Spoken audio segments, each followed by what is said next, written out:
Galit sa aso, galit sa aso. Kukunin mo niyang pagkain ko ha. Galit yan.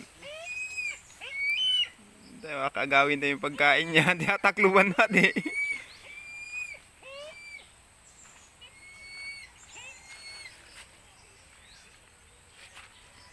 Sige na, kainin mo na.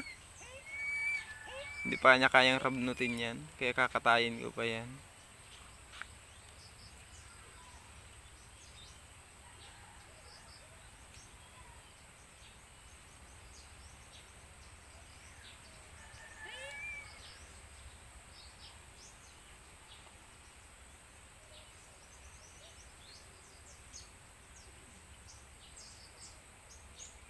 Mahina pa kasi yung rumabnot.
Sige, kainin mo na.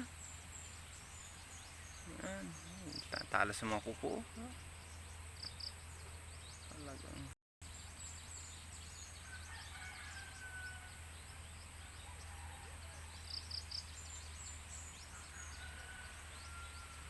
Yan ang paborito nilang pagkain eh. Yan ba lang kalimitan na huli ng ina niyan? Pagkain nila.